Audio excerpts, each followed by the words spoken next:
Hola amigos parantosku, Mahada Mangos, balik lagi sama Mimin di Gayakin Movie. Di video ini Mimin akan lanjutin part 13 dari Dragon Quest 2020 yang akan memperlihatkan karakter baru bernama Nova yang mengaku sebagai seorang pahlawan. Kayak gimana sih kekuatan Nova sampai menjuluki dirinya sendiri pahlawan? Daripada penasaran, mending tonton aja videonya. Tapi seperti biasa, sebelum mulai harap cek dulu kotak kalian.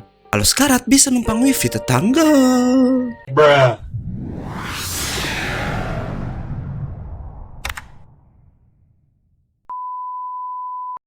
Part 13 ini diawali dengan Ciu yang kepalanya terlihat benjut, namun ternyata ia bisa menjinakkan monster burung yang ia beri nama Terry. Mereka membuat kelompok pengintai yang menuju ke tanah kematian bersama Gomechan juga dengan Ciu sebagai ketuanya. Sementara itu, di tempat Dai pria bernama Nova yang katanya pahlawan dari utara bersiap pergi ke Zababa untuk menyelamatkan para peserta turnamen Romos. Si Nova ini tipe orang sombong, bahkan ia mengatakan kalau dirinya nggak butuh bantuan dari sekelompok amatiran. Dan gak diduga kalau Nova ini ternyata adalah anak dari Jenderal Bowson yang berasal dari sebuah kerajaan bernama Ringaya. Bowson memarahi Nova karena kesombongan putranya itu, tapi Nova malah nggak mempedulikan ayahnya dan malah makin menjadi dengan menyebut jika ialah pahlawan satu-satunya yang perlu dihormati di dunia. Si Popu nampak udah nggak bisa menahan diri lagi, namun Dai menenangkan temannya itu karena emang mereka membutuhkan Nova untuk ikut berteleportasi ke Zababa. Namun si sombong nggak mengindahkan Dai karena katanya ia kesal selalu dibandingkan dengan jagoan kita. Hingga akhirnya Nova pun pergi sendiri dengan sihir teleportasinya.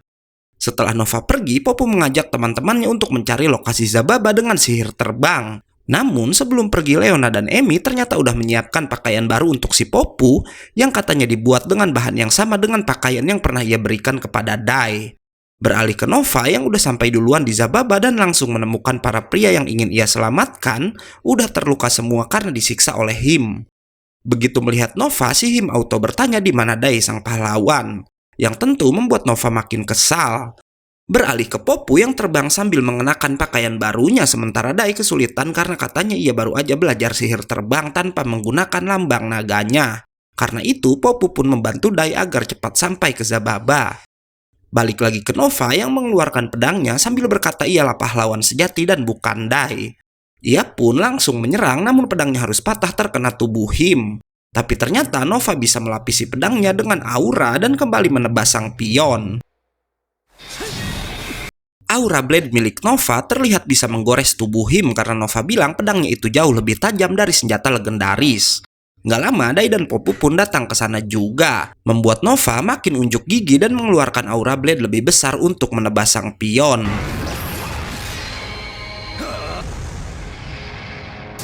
Tapi ternyata Him yang bahkan udah terlempar jauh sampai menembus bukit, masih bisa bertahan hidup dan malah pedang Nova lah yang semakin hancur. Him lalu memberitahu jika serangan Nova nggak mempan karena ia udah memfokuskan semua kekuatannya ke kepala saat Nova menyerang tadi. Dai meminta Nova untuk bekerja sama, tapi si Nova sangat egois dan malah berencana bertarung sendirian. Dan gak diduga bidak ratu bernama Albinas turun tangan dan menyerang balik si Nova.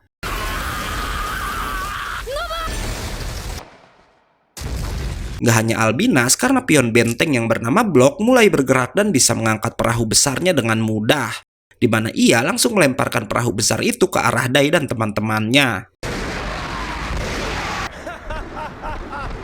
Setelah itu, Popu bersiap melawan dengan sihir medroanya, tapi bodohnya si Nova mendahului serangan Popu dengan sihir es, membuat sang pion kuda bernama Sigma bisa memantulkan sihir itu dan malah mengenai Dai dan yang lainnya hingga membuat mereka semua membeku. Him lalu mengangkat tubuh Nova karena ingin menghancurkan tubuh si Nova yang udah menjadi es berkeping-keping. Si Nova yang udah diambang kematian akhirnya baru menyadari kalau dirinya bukan pahlawan yang sebenarnya.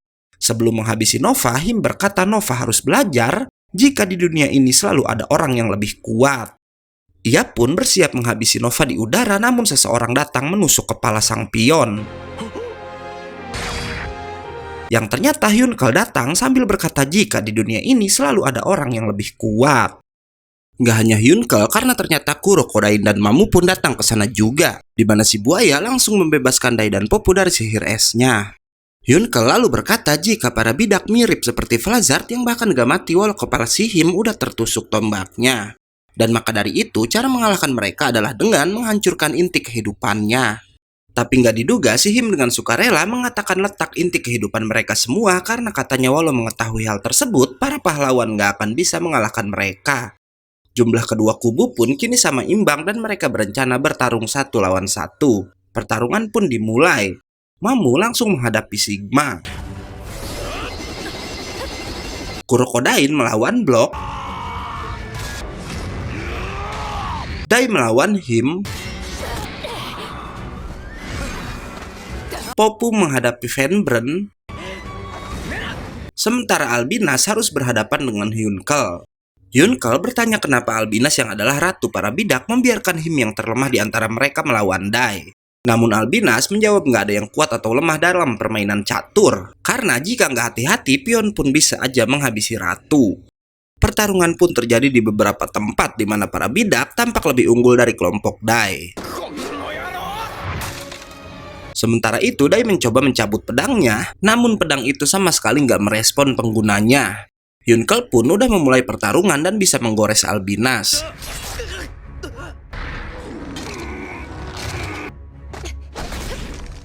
Balik lagi ke Dai yang masih nggak bisa mencabut pedangnya hingga Him mengeluarkan teknik bernama Hit Knuckle dan bersiap menghabisi Dai, tapi Nova ternyata bisa bangkit dan menolong sang pahlawan, walau setelahnya Nova yang udah kelelahan harus pingsan. Gak diduga melihat Nova yang udah bertarung sampai mencapai batasnya, Dai mengerti jika ia pun harus seperti itu, agar pedangnya yang memiliki jiwa sendiri bisa merespon semangat Dai. Gak lama Him kembali bangkit bersamaan dengan Dai yang mengaktifkan Dragonic Aura hingga mereka berdua pun beradu pukulan. Dai yang sekarang lebih unggul lalu mengoper tubuh Him pada Yunkel dan dengan Kokuzen si Yunkel mengenai tubuh Him dengan sangat telak. Walau tubuhnya terlihat rusak, Him belum mati karena ternyata Albinas sempat mengubah arah Kokusen dengan menancapkan jarum kecil di tangan si Yunkel. Walau jarumnya sangat kecil, ternyata itu bisa berakibat fatal. Beruntung ada Mamu yang menguasai sihir pengobatan. Sementara Him meminta Van Bres memotong satu lengannya yang udah hancur. Karena dua kelompok sama kuat, Popu lalu mempunyai rencana di mana mereka harus menghancurkan perisai milik Sigma yang bisa memantulkan sihir. Dan jika perisainya udah hancur, para bidak harus dibuat berkumpul agar ia bisa menyerang dengan Medroa. Pertarungan pun kembali terjadi dan kali ini mereka bertarung dengan jarak yang berdekatan. Kurokodain bertugas menghancurkan perisai Sigma dan ia yang sekarang bisa membuat dua pusaran dari jurus pamungkasnya berhasil melakukan hal tersebut. Dan saat para bidak berada dalam jarak yang dekat, Popu ternyata udah siap dengan Medroanya.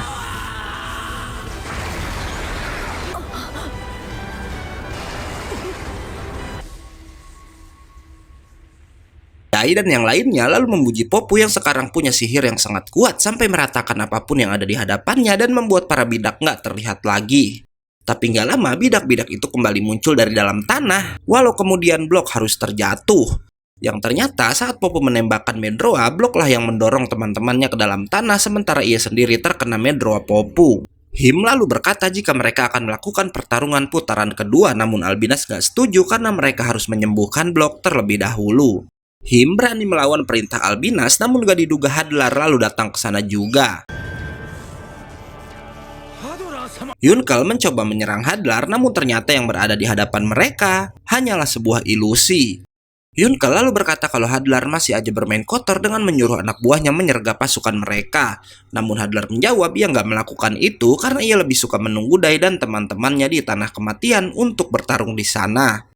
Tapi karena banyak manusia lain yang ingin ikut dalam perang, maka ia mengutus para bidak untuk memusnahkan mereka. Karena katanya para manusia lemah itu nggak layak memasuki tanah kematian. Dan yang layak ke sana hanyalah Dai dan teman-temannya. Hadlar lalu bilang ia akan menunggu di tanah kematian dan kemudian menghilang dengan para bidaknya. Sesampainya di istana iblis, Hadlar ternyata mengetahui kalau seekor tikus udah menyusup ke markas mereka dan ia memerintahkan untuk menangkapnya. Dan bener aja karena si Cio ternyata udah berada di tanah kematian. Ia lalu nggak sengaja menemukan tongkat Popu bekas pertarungan dengan Kiruban sebelumnya. Nggak lama Gome dan Terry melapor jika mereka nggak berhasil menemukan apapun di tanah kematian itu. Tapi ternyata sebelum sampai di sana Cio udah merekrut monster slime kecil dalam pasukannya dan sekarang monster itu sedang diperintahkan ke bawah laut untuk mencari kerajaan iblis. Nggak lama, Venbren berhasil menemukan si tikus dan membenarkan jika kerajaan iblis emang berada di bawah laut. Dan bener aja karena si monster slime udah berhasil menemukan pintu gerbangnya dan langsung melaporkan hal tersebut pada Ciu. Bukannya takut pada Fanbreeze, Chiyu malah bangga dan mengatakan ia udah menemukan pintu gerbangnya yang ternyata adalah satu-satunya pintu masuk ke benteng kegelapan milik Iblis Agung Ban. Setelah mengetahui informasi itu, Chiyu mengajak semua pasukannya melarikan diri dari sana, tapi tentu aja Fanbreeze nggak mau melepaskan mereka begitu aja. Fanbreeze lalu memberitahu jika selain para iblis yang tinggal di sana, nggak ada orang lain yang bisa masuk ke gerbang ban yang udah diberi segel sihir kegelapan yang sangat kuat. Fanbreeze lalu berkata ia nggak akan membiarkan Chiyu keluar hidup-hidup dari sana dan menebasi Chiyu hingga kepalanya terluka. Tapi si tikus yang katanya adalah kapten pasukan kembali bangkit karena ingin melindungi para anggotanya. Shin lalu berpindah ke Zababa di mana Dai dan yang lainnya sedang merawat semua orang yang terluka hingga Popu, Hyunkel, dan Kurokodain lalu memberitahu Dai jika mereka nggak bisa menemukan Chiyu dan Gomechan dimanapun. Hingga akhirnya mereka menebak kalau keduanya udah nekat pergi ke tanah kematian dan karena itu Popu, Hyunkel, dan si buaya berencana menjemput Chiyu dan Gome ke sana. Sementara itu si Chiyu sendiri udah hampir mati ditusuk oleh Fanbreeze. Hingga kemudian Gome mengeluarkan cahaya keemasan dari tubuhnya dan dengan kekuatan yang cukup besar ia pun langsung menyerang Fanbreeze.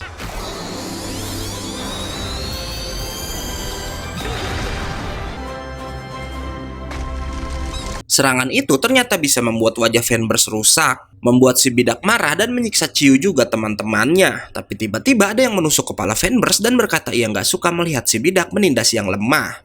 Fanbreeze lalu melarikan diri dan ternyata orang yang menolong Chiyu adalah Baran dan part 13 pun selesai.